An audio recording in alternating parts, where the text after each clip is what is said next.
வணக்கம். இன்னைக்கு நான் ஃபார்ம் பேரோல். அதனால கோல்டுடைய அப்டேட் என்ன அப்படிங்கிறத நம்ம பார்க்கலாம். அது இல்லாம என்ன மாரி நியூஸஸ் வரும்போது நம்ம என்னலாம் பண்ணலாம் அப்படிங்கிறதையும் நம்ம இந்த வீடியோல பார்க்கலாம். இந்த வீடியோக்குள்ள போறதுக்கு முன்னாடி இந்த தளத்த சப்ஸ்கிரைப் பண்ணாம இருந்தீங்கன்னா சப்ஸ்கிரைப் பண்ணீங்க. கூடவே பெல் ஐகான கிளிக் பண்ணீங்க. அப்பதான் நாங்க வீடியோஸ் போட்டோனே நோட்டிஃபிகேஷன் வரும். அக்கவுண்ட் ஓப்பன் பண்ணணும் அப்படின்னா நீங்க எனக்கு வாட்ஸ்அப் பண்ணுங்க அண்ட் கால் பண்ணுங்க. ஸோ ஃபர்ஸ்ட் இன்னைக்கு நான் ஃபார்ம் பேரோல்ல வந்திருக்கக்கூடிய சில டேட்டாஸ் உங்களுக்காக நான் வந்து இந்த டிசம்பர் 16ஆம் தேதியில இருந்து யுஎஸ்ல ரிலீஸ் ஆன முக்கியமான டேட்டாஸ், இதெல்லாம் டேட்டாஸ். இன்னைக்கு மட்டும் டேட்டா இருக்காது. ஓகே. ஸோ இது வரைக்கும் வந்த டேட்டாஸை வச்சு இன்னைக்கு என்ன மாதிரி வரலாம் அப்படின்னு சொல்லிட்டு நம்ம ஒரு கெஸ் பண்ணலாம். இதுல வந்து நெகட்டிவான டேட்டாஸ் அப்படிங்கிறது 4 டேட்டா ஐஎஸ்எம் சர்வீஸ், அதுக்கப்புறம் யூனிவர்சிட்டி ஆஃப் மிசிகனுடைய consumer confidence and then ADP. Okay. So இது எல்லாமே வந்து நமக்கு நெகட்டிவான டேட்டாஸாக கொடுத்துருக்கு. ஒரு நியூட்ரலாக பழைய டேட்டா வச்சு பார்க்கும் பொழுது ப்ரீவியஸாக இருந்த நமக்கு வந்த நான் ஃபார்ம் பேரோல், அதுக்கப்புறம் ISM service, manufacturing and then job opening. ஓகேங்களா? ஸோ அது நெகட்டிவ்ங்கிறது வெறும் ரெட் கலரை மட்டும் பேஸ் பண்ணி பார்க்கக்கூடாது. அதுக்கு முந்தைய டேட்டா என்ன இருக்குங்கிறதும் பார்க்கணும். ஸோ ஒரு பாசிட்டிவாக எடுத்துக்கிட்டோம்னா சேலஞ்சர் ஜாப் கட்டு, அதுக்கப்புறம் பார்த்தீங்கன்னா initial jobless claim, unemployment claim. ஓகேங்களா? நேற்று ரிலீஸ் ஆனது.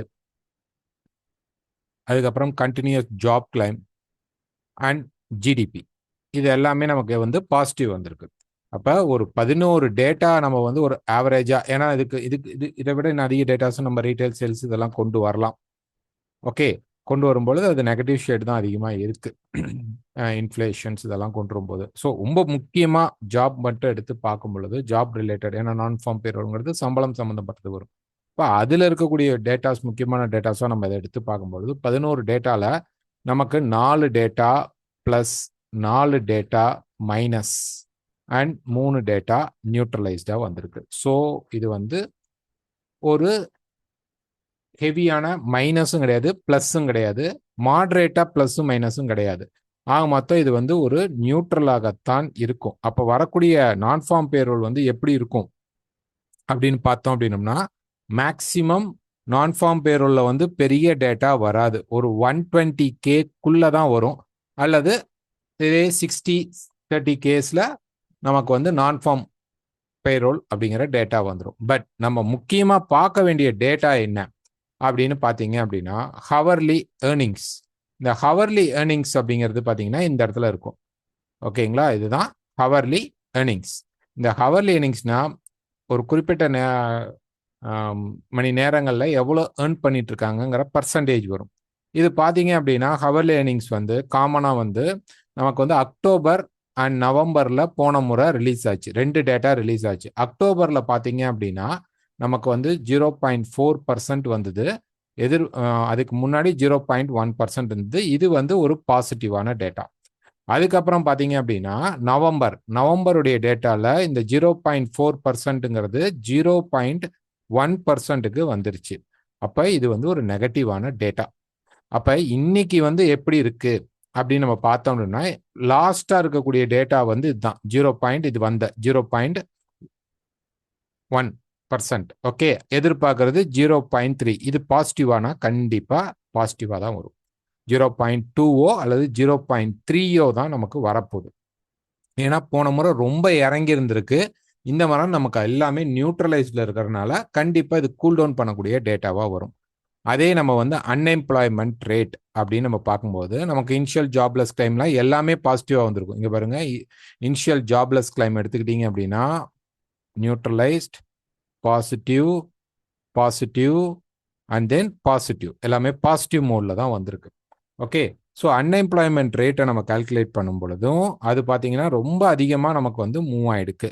அதுவுமே இந்த முறை என்ன ஆகும் அப்படின்னா 4 இதே 5% ஆர் 6%ல ஹோல்ட் ஆயிடும், இறங்காது. பெருசாக வந்து 4.3க்கு போனால் சூப்பர், அதை விட கம்மியாக போனால் இன்னும் சூப்பராக இருக்கும். ஆனால் இது இங்கே தான் ஹோல்ட் ஆகி நிற்கும். அப்போ இதுவும் ஒரு பாசிட்டிவான டேட்டா. நமக்கு non farm payroll positive, hourly earnings positive and unemployment rate பாசிட்டிவாக வரும்போது இன்னைக்கு நான் ஃபார்ம் பேரோலில் டாலர் இண்டெக்ஸ்க்கு என்ன வரும் அப்படின்னா பாசிட்டிவாக கொஞ்சம் வரதுக்கான சைன் அதிகமாக தெரியுது. ஒருவேளை இதெல்லாம் நான் சொல்லிட்டேன், எப்படி பார்க்கணுங்கிறதும் நான் சொல்லியிருக்கேன். ஸோ இப்போ ஒருவேளை நான் ஃபார்ம் பேரோல் நெகட்டிவாகவும் ஹவர்லி ஏர்னிங்ஸ் நெகட்டிவாகவும் அன்எம்ப்ளாய்மெண்ட் ரேட் வந்து கொஞ்சம் உயர்ந்து 4.7 வந்துட்டாலோ இது டாலருக்கு மிகப்பெரிய லாஸ், கோல்டுக்கு மிகப்பெரிய ப்ராஃபிட். டாலருக்கு டேட்டா மைனஸாக வந்தால் கோல்டுக்கு ப்ராஃபிட், கோல்டு ப்ரைஸ் மேலே போகும். இதே டேட்டா வந்து யூஎஸ்க்கு வந்து டாலருக்கு வந்து நெகட்டிவாக பாசிட்டிவாக வரும்போது கோல்டுக்கு இது கொஞ்சம் அதோடைய ரேலியை ட்ராப் பண்ணுறதுக்கான வாய்ப்புகளாக இருக்கும். ஸோ டேட்டா வரும்பொழுது கண்டிப்பாக நான் அப்டேட் பண்ண முடிந்தால் கண்டிப்பாக அப்டேட் பண்ண ட்ரை பண்ணுறேன். இப்போ டெக்னிக்கலாக கோல்டு என்ன ப்ரொசீஜரில் இருக்குது அப்படின்னு நம்ம பார்த்தோம் அப்படின்னோம்னா கோல்டு வந்து அப் ட்ரெண்டில் தான் இருக்குது, அதில் எந்த ஒரு மாற்றமும் கிடையாது. ஸோ இதுதான் டே சார்ட். இந்த டேல பார்த்தீங்கன்னா அழகாக மார்க்கெட் வந்து ட்ரெண்ட் ஆகி போயிட்டுருக்கு. ஸோ இங்கேருந்து அடுத்த ரேலியை போகலாம். பட் அதுக்கு முன்னாடி ஒரு கரெக்ஷன் கொடுத்துட்டு போகலாம், அல்லது இன்னும் கொஞ்சம் டீப் கரெக்ட் ஆச்சுன்னா இந்தியும் அப்படி ஸ்வீப் பண்ணிட்டு மார்க்கெட் மேலே போகலாம். ஸோ இதை மட்டும்தான் நம்ம எதிர்பார்க்குறோம். ஓவரால் ட்ரெண்ட் என்ன அப்படின்னா நம்ம பை ட்ரெண்டில் தான் இருக்கோம், செல் அப்படிங்கிறது கிடையாது. பட் ஒரு ஷார்ட் டேர்ம் கரெக்ஷனை நம்ம எதிர்பார்க்குறோம். ஸோ நேற்று பார்த்தீங்க அப்படின்னா நாங்கள் வந்து ஒரு இதுக்கு முன்னாடி இந்த ஒரு 3-4 டேஸ் பிஃபோர் பார்த்தீங்கன்னா ஒரு சார்ட் போட்டிருந்தோம், இந்த மாதிரி சார்ட். ஸோ மார்க்கெட்டோடைய அந்த சேனல் ட்ரெண்ட் எப்படி போயிட்டுருக்குன்னா இந்த அப் ட்ரெண்ட் 30 மினிட்ஸில் இந்த அப் ட்ரெண்ட் போயிட்டுருக்கு. ஸோ இந்த மார்க்கெட் இங்கே வந்து ரீச் ஆகும்போது இங்கேருந்து மார்க்கெட் வந்து பை ஆகிறதுக்கு பாசிபிள் நேற்று இருந்தனால உங்களுக்கு அப்டேட் சார்ட் வந்து இங்கே கொடுத்துருந்தோம், ரைட்டுங்களா? இதுவும் டெலகிராமில் இருக்கும். ஸோ டெலகிராமில் நீங்கள் அதை போய் பார்த்துக்கலாம். இந்த இடத்துல சப்போர்ட் கிரியேட் ஆகிறதுனால மார்க்கெட் மேலே போகுது. இப்போ வந்து மார்க்கெட் வந்து ரேலி ஆகணும் அப்படின்னா என்ன கண்டிஷன்? நம்ம எதிர்பார்த்தது இவ்வளோதான் மார்க்கெட் போகணும்னு எதிர்பார்க்குறோம். அதுக்கு மேலே போகாது, 480 வரைக்கும் தான் நம்ம எதிர்பார்க்குறோம். ரீசன் என்ன அப்படின்னு பார்த்தீங்கன்னா இந்த இடத்துல நமக்கு ஒரு முக்கியமான ரெசிஸ்டன்ஸ் லெவல் நமக்கு இருக்குது மார்க்கெட்டில். இப்போ மார்க்கெட் இந்த பர்டிகுலர் ஏரியாவில், ஓகேங்களா, இந்த ரெசிஸ்டன்ஸ் இருக்கக்கூடிய இந்த பர்டிகுலர் ஏரியாவை நான் கொஞ்சம் ஜூம் பண்ணி காட்டுறேன் பாருங்கள். இந்த இடங்கிறது நமக்கு ஒரு ரெசிஸ்டன்ஸ் லெவல். இந்த இடத்துல ப்ரைஸ் வந்து ட்ரையாங்கிளை ஃபிக்ஸ் பண்ணிட்டு இருக்கு. இது மேலே இருக்கிறத வந்து நீங்கள் ஃப்ளாட்டான ட்ரையாங்கிளாகவும் வச்சுக்கலாம், அல்லது கொஞ்சம் கீழே இறக்கியும் வச்சுக்கலாம். ஸோ அப்போ இங்கே மார்க்கெட் என்ன ஆயிடுச்சுன்னா கம்ப்ரஸ்ட் ஆயிடுச்சு. இப்போ இந்த கம்ப்ரெஷன் என்ன ஆகும்? மேலே பிரேக் பண்ணினால் பை எடுக்கக்கூடாது. எப்போ பை எடுக்கணும் அப்படின்னு பார்த்தீங்கன்னா இந்த ஹைக்கு மேலே மார்க்கெட் போய் ஹோல்ட் ஆகிற மாதிரி தெரிந்தால் மட்டும்தான். 4500க்கு மேலே மார்க்கெட் போய் ஹோல்ட் ஆனால் மட்டும்தான் நம்ம என்ன பண்ணணும் அப்படின்னு பார்த்தீங்கன்னா பையை எடுக்கணும். அப்போ இந்த இடத்துல வேற என்ன பார்க்கலாம்? மார்க்கெட் டக்குன்னு கொஞ்சம் மேலே போயிட்டு திருப்பி இந்த இடத்துல ரிஜெக்ஷன் ஆகிற மாதிரி இந்த மாதிரி ஒரு ஷேடோ கேண்டில், ஏதாவது ஒரு ஷேடோ கேண்டில்ஸ் நமக்கு வந்து இந்த மாதிரி கிடைத்தால் நீங்கள் என்ன பண்ணலாம் அப்படின்னா இந்த ப்ரைஸ் இங்கே போயிட்டு அப்படி ரிஜெக்ட் ஆச்சுன்னா நீங்கள் செல் ட்ரை பண்ணலாம். இதே நேரத்தில் நீங்கள் வந்து ட்ரெண்ட் லைனும் யூஸ் பண்ணிக்கலாம். எப்படி யூஸ் பண்ணிக்கலாம்? இப்படி வச்சுக்கோங்க. அந்த மாதிரி டைமில் ப்ரைஸ் மேலே போயிட்டு வந்து கீழே பிரேக் பண்ணாலும் நீங்கள் செல் ட்ரை பண்ணலாம். எது வரைக்கும் அப்படின்னு பார்த்தீங்கன்னா 4435 வரைக்கும். இல்லைங்க மார்க்கெட் மேலேயே போகல, ஆப்ஷன் 1 நம்ம மேலே எதிர்பார்க்குறோம், மேலேயே போகல, இதுக்கு மேலே போயிட்டா பை, ஓகேங்களா? இதுக்குள்ளே திரும்பினால் செல், இது ஃபர்ஸ்ட் ஆப்ஷன். ஒருவேளை மார்க்கெட் வந்து மேலே எல்லாம் போகலை, இங்கேயே பிரேக் அவுட் பண்ணுறான் அப்படின்னா இந்த லெவலில் அப்படி வச்சுக்கோங்க. பார்த்தீங்களா ப்ரைஸ் வந்து அழகாக சப்போர்ட்ஸ் எடுத்துட்டு இருக்கு. ஸோ இதை நல்லா மார்க்கெட் உடைக்கணும். ரீடெஸ்ட்டுக்கெல்லாம் நமக்கு டைம் கிடைக்காது. நான் ஃபார்ம் பேரோல் வரும்போது ரீடெஸ்ட்டுக்கெல்லாம் டைம் கிடைக்காது. அப்போ ஒரு 4450 கிராஸ் பண்ணுறான் அப்படின்னா டக்குன்னு கொஞ்சம் ரிவர்ஸ் ஆனானா நீங்கள் இந்த இடத்துல செல் ட்ரை பண்ணுங்க, ஸ்டாப் லாஸ் யூஸ் பண்ணிங்க. கீழே ஃபர்ஸ்ட் லெவல் இது வருவான், அதுக்கப்புறம் இதையும் உடைக்கிறதுக்கு மார்க்கெட் ட்ரை பண்ணுவான். டேட்டாவும் பார்க்கணும். டேட்டா வந்து யூஎஸ்க்கு பாசிட்டிவாக அமைஞ்சிருச்சுன்னா நம்ம இந்த செல் கான்செப்ட்லாம் பார்க்கலாம். ஒருவேளை டேட்டா வந்து யூஎஸ்க்கு நெகட்டிவாக வந்துருச்சு அப்படின்னா வெயிட் பண்ணணும். மார்க்கெட் இந்த ஹையை பிரீச் பண்ணும்போது பை எடுக்கணும். அதுக்கப்புறம் தான் கொஞ்சம் இறங்கினால் பை எடுக்கணும். ஸ்டாப் லாஸ் யூஸ் பண்ணிக்கணும். இல்லை டேட்டா மிக்ஸ்டு டேட்டாவா, ஹவர்லி ஏர்னிங்ஸ் பாசிட்டிவாகவும் நான் ஃபார்ம் பேரோல் நெகட்டிவாகவும் அதுக்கப்புறம் அன்எம்ப்ளாய்மெண்ட் நெகட்டிவாகவும் கம்பைன்ட் ஆகி வந்துருச்சு அப்படின்னா நியூஸ் வந்தோடனே மேலேயும் அடிக்கும் கீழேயும் அடிக்கும். ரைட்டுங்களா? ஸோ திருப்பி ரிப்ளை பண்ணுறேன். ஃபர்ஸ்ட் ஆப்ஷன் மேலே ரிஜெக்ட், இந்த இடத்துல ரிஜெக்ட் ஆகிட்டு இந்த ஹைஸை ரிஜெக்ட் பண்ணிவிட்டு இம்மிடியட்டாக கீழே வர மாதிரி ஒரு கேண்டில்ஸ் ஏதாவது ஃபார்ம் பண்ணால் நீங்கள் செல் போகலாம். ஓகே. அல்லது இதை பிரேக் பண்ணிட்டு செகண்ட் ஆப்ஷன் இதை நல்லா பிரேக் பண்ணி 50க்கு கீழே பிரேக் பண்ணிட்டு ஒரு சின்னதாக கரெக்ஷன் வரும்போது நீங்கள் செல் போய்க்கலாம். இது ரெண்டும் செல்லுடைய மாடல். ஒருவேளை நியூஸ் எல்லாம் யூஎஸ்க்கு நெகட்டிவாக வந்துருச்சுன்னா இதை பிரேக் பண்ணி ஹோல்ட் ஆகிற மாதிரி தெரிஞ்சால் பை எடுத்துக்கலாம். ஸோ இதுதான் ஆப்ஷன். மிக்ஸ்டு டேட்டாவாக வந்துட்டா ப்ரைஸ் என்ன பண்ணும் அப்படின்னு பார்த்தீங்கன்னா எல்லா பக்கமும் வேலை செய்யும்.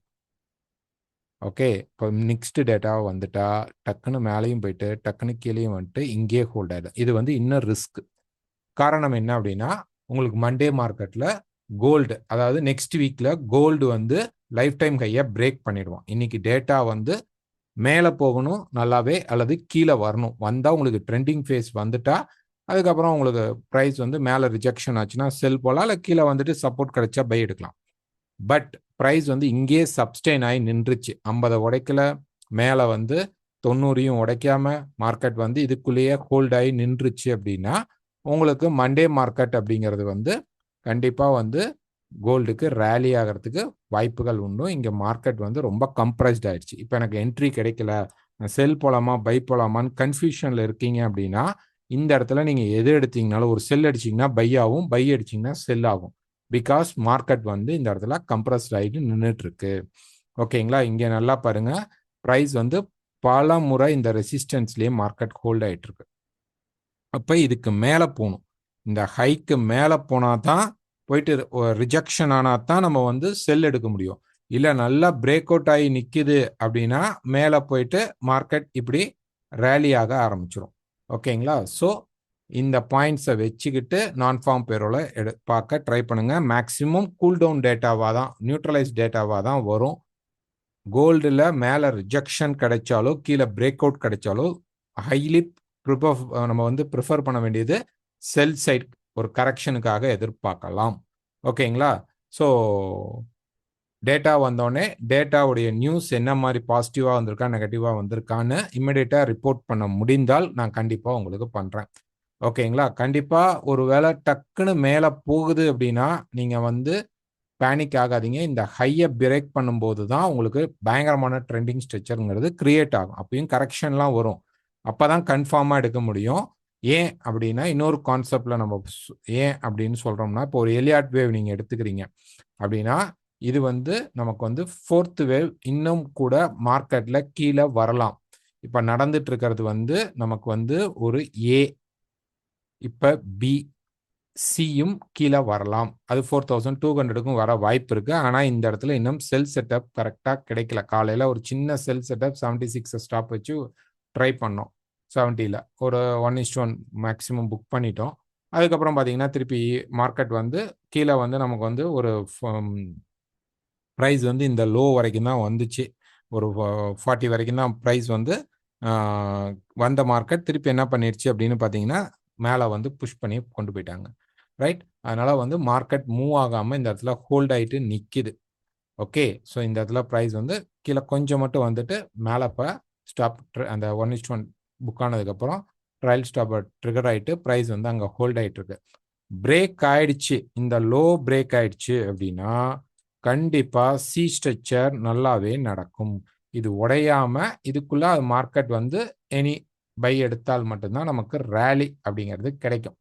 இந்த லோ உடைஞ்சிருச்சு அப்படின்னாவே 70% எதிர்பார்க்கலாம். 4400 உடையுதுனாவே மார்க்கெட் வந்து கொஞ்சம் டீப் கரெக்ஷனுக்கு போகிறான். இதை உடைக்கிறதுக்கு ட்ரை பண்ணுவான். 4250 லெவலுக்குலாம் போகிறதுக்கான வாய்ப்புகள் இருக்குங்கிறதையும் நீங்கள் தெரிஞ்சுக்கணும்.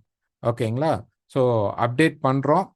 இந்த வீடியோ பிடிச்சிருந்தா மறக்காமல் லைக் பண்ணுங்கள், ஷேர் பண்ணுங்கள், கமெண்ட் பண்ணுங்கள். அக்கௌண்ட் ஓப்பன் பண்ணணும்னா எங்களுக்கு கால் பண்ணுங்கள். தேங்க்யூ.